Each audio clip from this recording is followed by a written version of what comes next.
Boa tarde, galerinha de segundos anos. Espero que vocês estejam todos bem.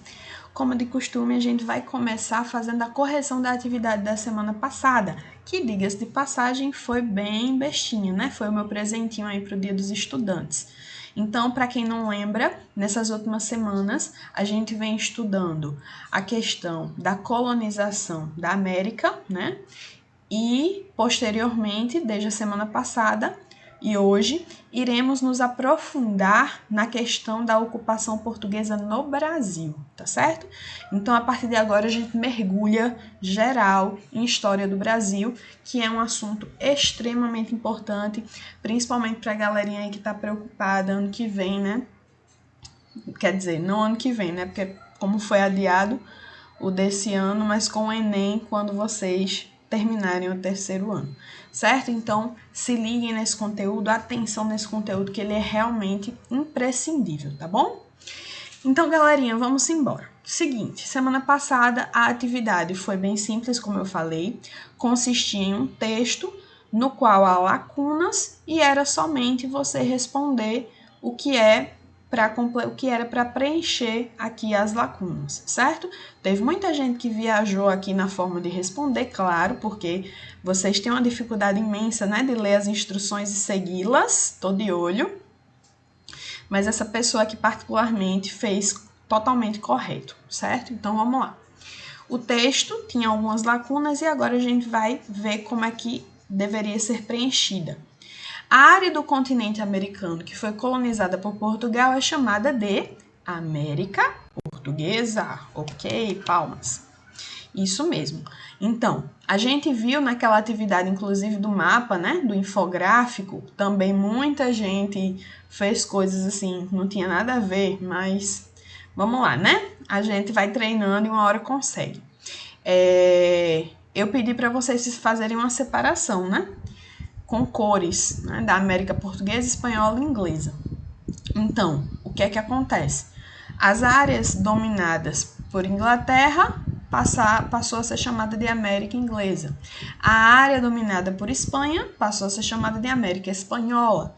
E, consequentemente, a área colonizada ocupada por Portugal passou a ser chamada de América Portuguesa, que corresponde ao nosso território atual, certo?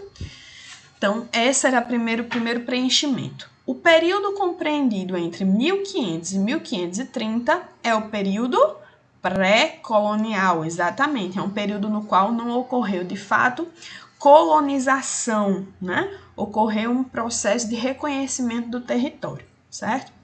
Nesse momento, não ocorreu ocupação de fato. Os portugueses se concentraram na exploração do pau-brasil, na extração do pau-brasil. Essa exploração foi efetuada a partir da mão de obra indígena por meio de um sistema de trocas denominado escambo. Tudo correto. Cuidado aqui nessa questão do trabalho dos indígenas, tá? Tem gente que acha que no período pré-colonial já ocorreu escravização dos indígenas. Está incorreto. O que ocorreu foi esse sistema de trocas, né, no qual os indígenas recebiam objetos como espelhos, marretinhas de ferro e em troca trabalhavam, né? Ou seja, davam sua mão de obra para a extração do pau-brasil, né? Então, era basicamente isso, ok? Agora vamos embora, começar de fato a entender como foi o processo de colonização portuguesa aqui nas nossas terrinhas tropicais. Então, nosso tema de investigação de hoje, Brasil, início do período colonial. Primeira coisa que eu quero destacar para vocês é a localização temporal, tá? Eu lembro, né, que ano passado foquei muito com vocês a questão da localização temporal da história geral, né? Então, aquela linha do tempo que a gente sempre usava com os períodos da pré-história, Idade Antiga, Média, Moderna e Contemporânea, tá? Então, essa é a periodização que a gente tem da história geral. Quando a gente trata de história do Brasil, a gente também tem uma periodização, tá? E essa periodização se divide basicamente em período pré-colonial, colonial, imperial e período republicano, que é o que vivemos hoje, tá certo?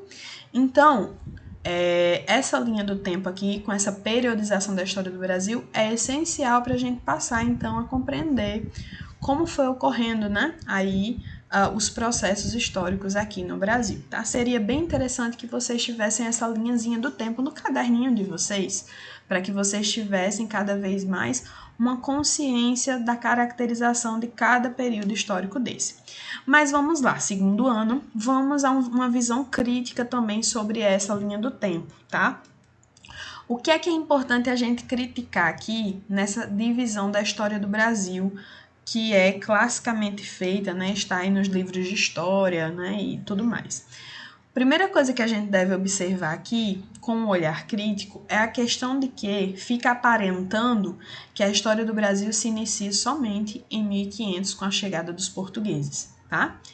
E isso é, obviamente, um grande equívoco. Por quê? Porque a gente sabe que anteriormente a isso, nós tínhamos aqui, vivendo no Brasil, as nossas populações nativas, que não eram poucas, né? Eram milhares de etnias diferentes, que viviam aqui das mais diversas formas, com as mais diversas formas de organização social.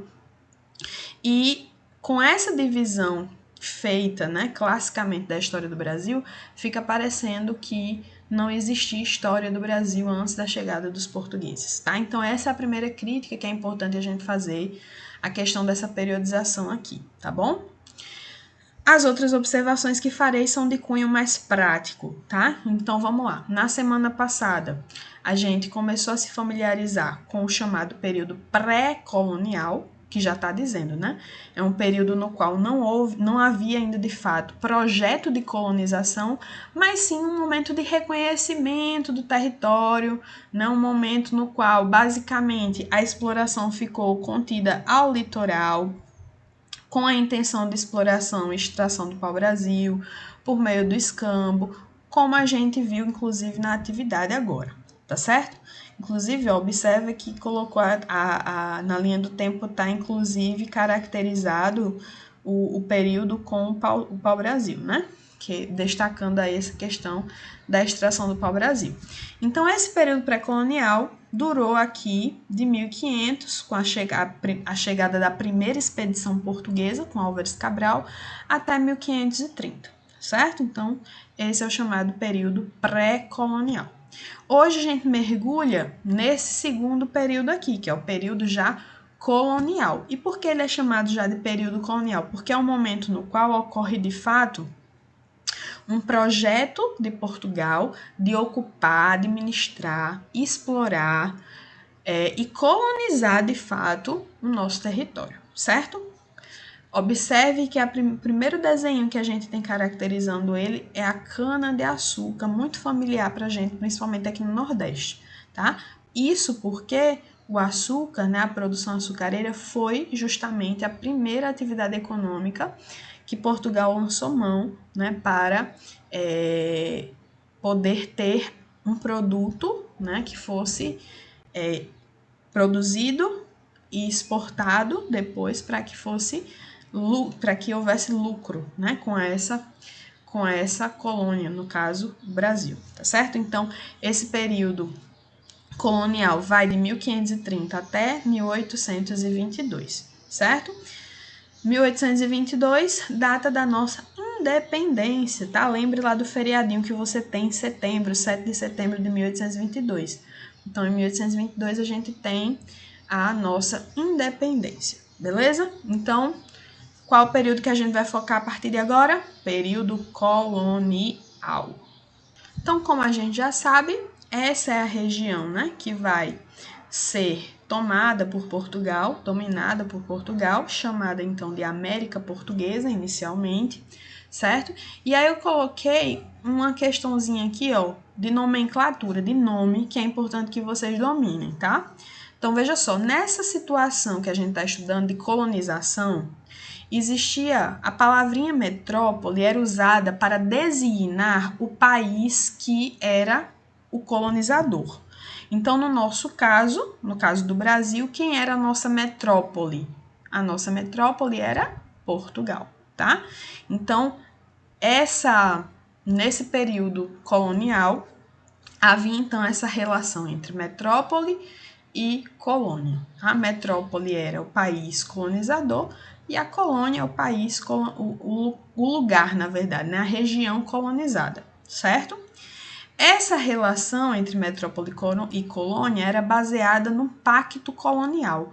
Basicamente, o pacto colonial consistia na ideia de que a colônia só podia comercializar com a metrópole.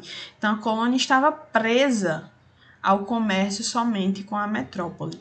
A colônia só podia vender coisas para a metrópole e comprar coisas da metrópole, justamente porque nessa lógica de colonização, o que é que a metrópole queria? Lucro. Lucro através da exploração da colônia, certo?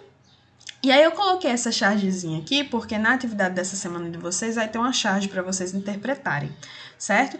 Então, quando eu colocar uma charge para vocês interpretarem, essa charge deve ser observada, obviamente, relacionando-a ao conteúdo, tá? Então, como é que a gente pode relacionar essa charge aqui ao conteúdo?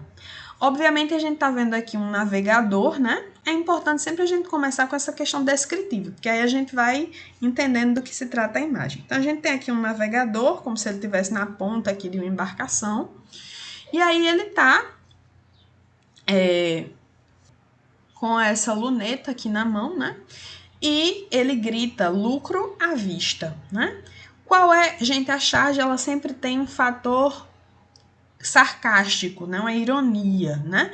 Essa é a linguagem, né, da charge, ela sempre traz uma representação de algo fazendo um aceno para a ironização da situação. E qual é a ironia aqui dessa imagem?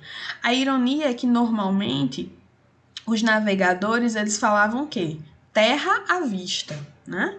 Só que nesse contexto de colonização, o que a charge está querendo enfatizar?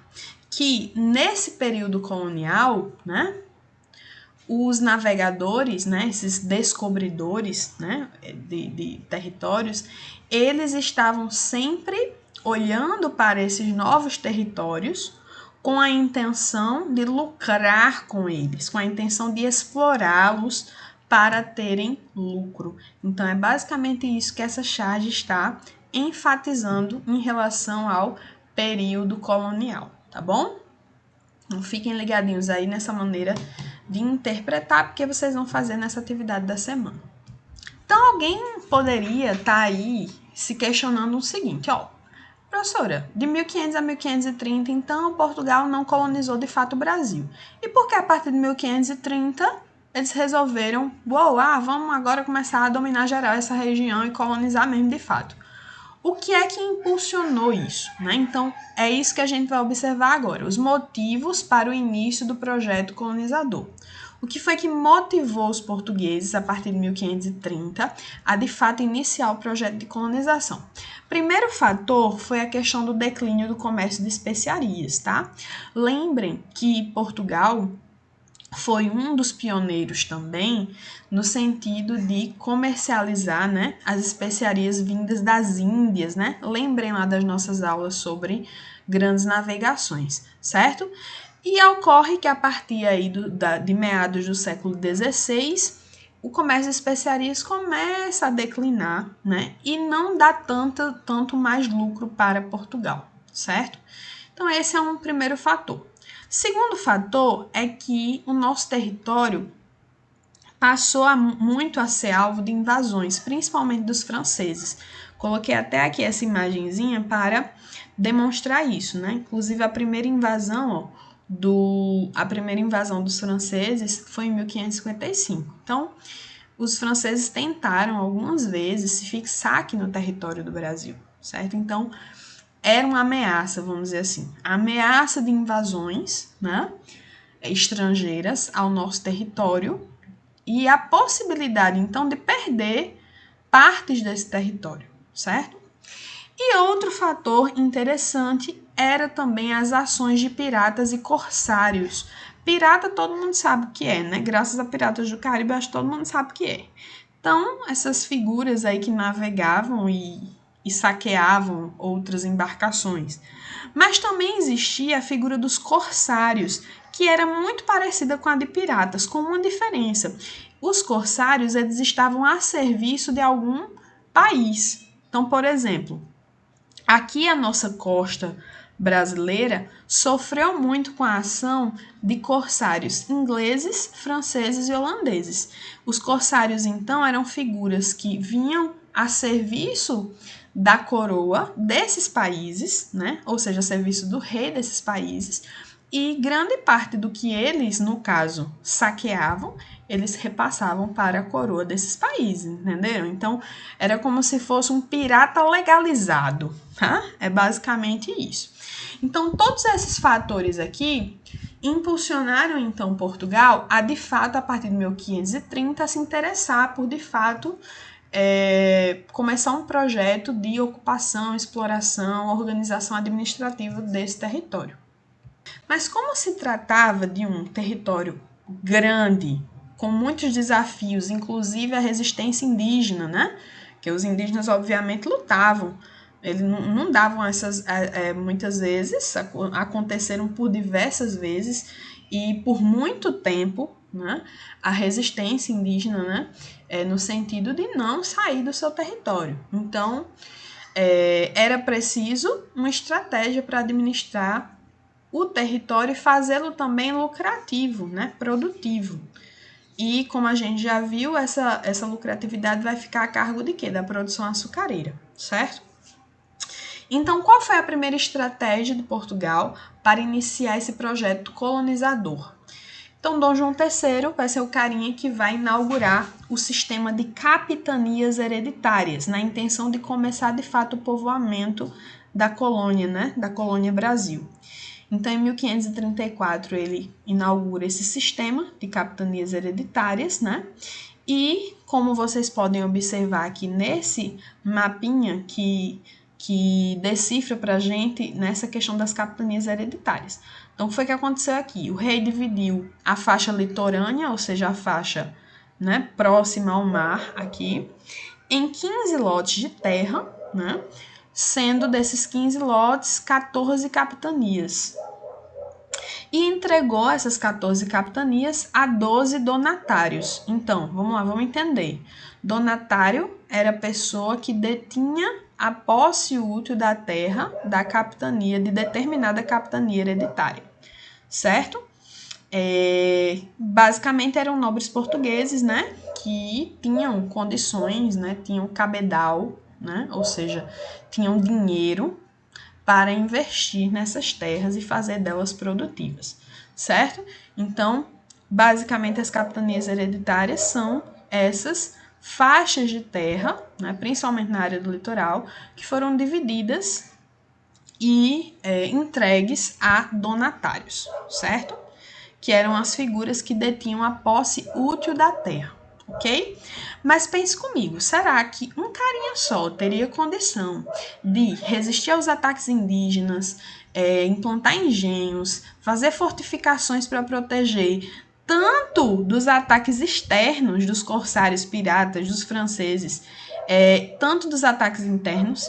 Então, o que é que acontece? Esses donatários também tinham a obrigação de doar lotes de terra, certo? Então, eles, por exemplo, vamos supor, Duarte Coelho, ele era o donatário da capitania de Pernambuco.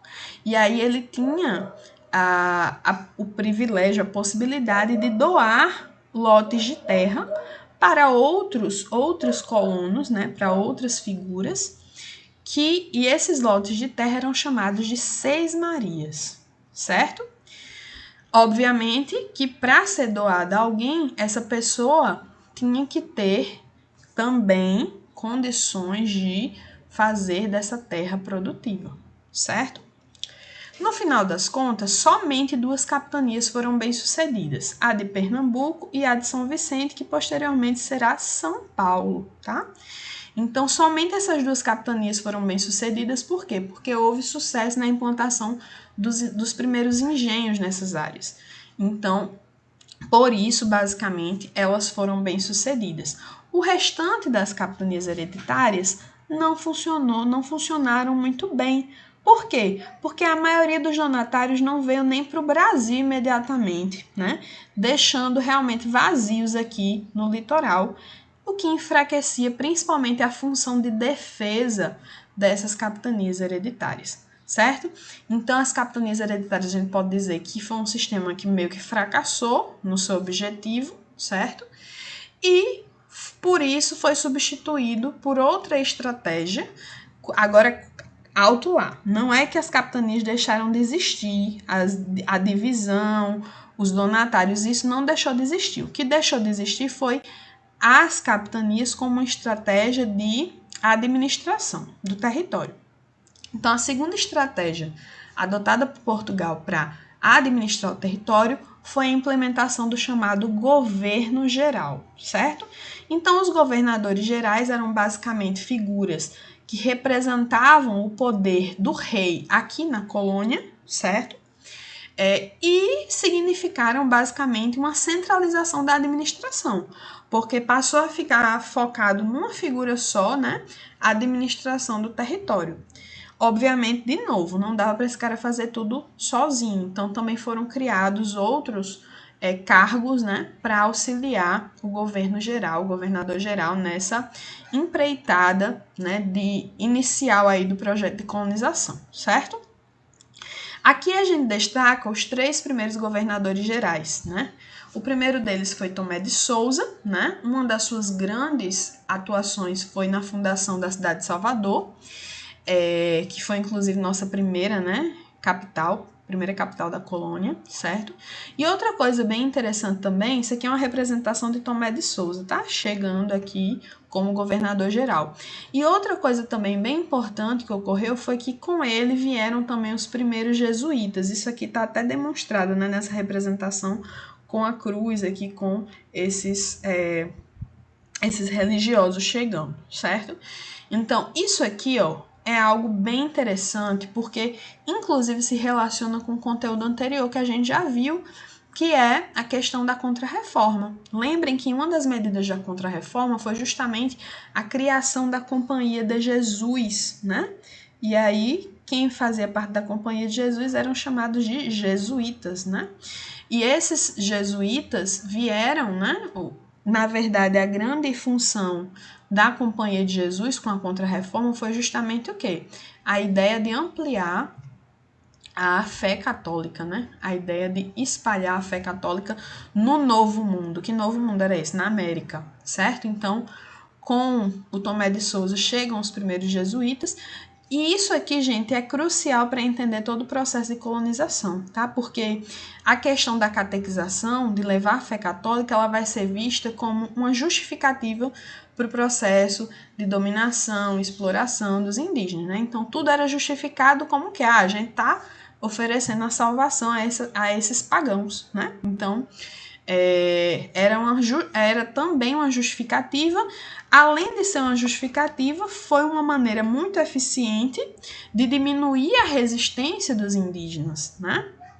Que os jesuítas começam a aldear os indígenas, né? A trazer eles para viver em aldeamentos, não é aldeias, né? Aldeamentos, que já é uma coisa, vamos dizer assim, artificial. Não eram as áreas que os indígenas ocupavam naturalmente, né? Eles eram trazidos para esses aldeamentos e dentro desses aldeamentos eles passavam por todo um processo de catequização, que não era fácil, porque os indígenas tinham sua cultura e suas crenças. Então, muitas vezes, eles passavam um tempão naquele aldeamento, passando pela catequização, mas chegava, muitos deles simplesmente continuavam a praticar suas crenças, né? Então, esse processo de catequização ele também não foi simples, porque houve uma resistência cultural também por parte dos indígenas. Prova disso é que mesmo hoje, depois de séculos, né, desse processo de dominação, a gente ainda tem, ainda sobrevive essa cultura indígena. Tudo bem que muita dela sumiu, mas a gente ainda tem várias etnias que preservam, né, grande parte de sua cultura, certo? O segundo governador-geral é o Duarte da Costa, e uma das medidas mais polêmicas do Duarte da Costa vai ser justamente ampliar a escravização dos indígenas, né? Então, um dos privilégios que os governadores gerais passam a ter é esse privilégio de escravizar os indígenas, certo?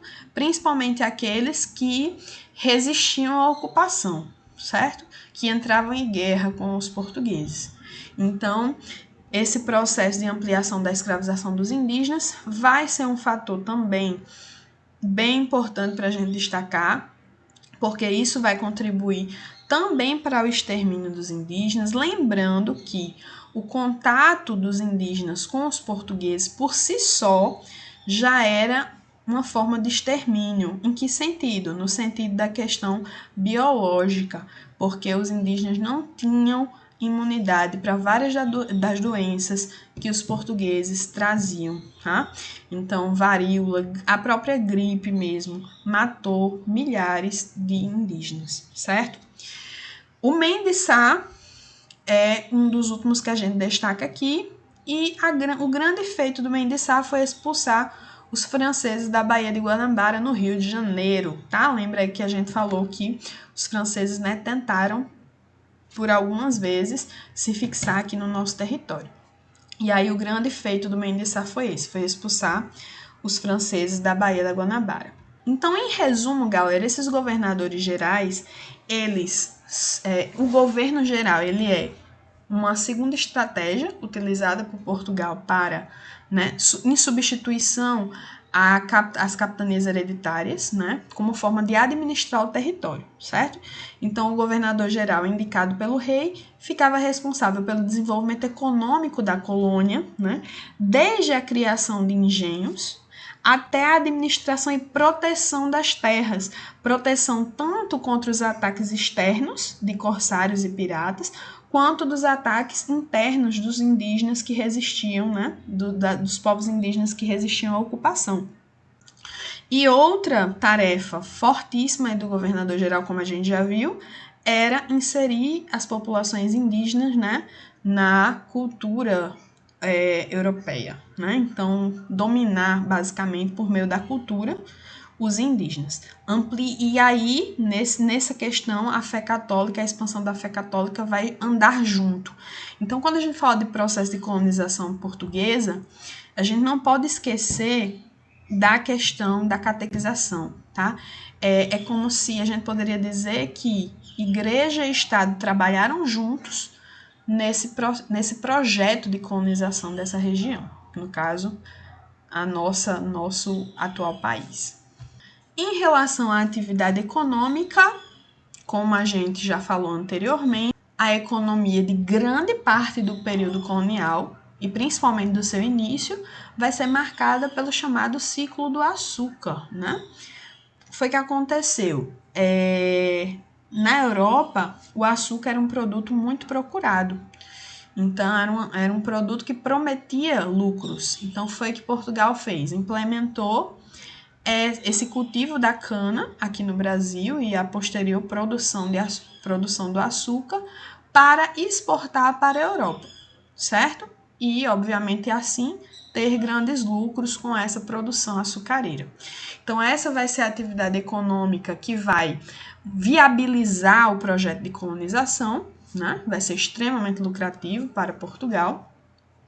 Claro que não de imediato, porque, como a gente viu, precisava de toda uma infraestrutura para que isso acontecesse, precisava de investimento, e isso foi feito de forma lenta, né, de forma gradual, mas já no século XVI, né, no final do século XVI e início do século XVII, a gente já tem uma produção muito forte de açúcar aqui no Brasil, principalmente na nossa região Nordeste. Não é à toa que a gente até hoje tem essa tradição, né? Basta olhar aí mesmo em Capim, onde vocês moram, a questão das redondezas, né, de vocês aí, a questão das usinas até hoje, né? Que são a evolução dos engenhos, né, as usinas.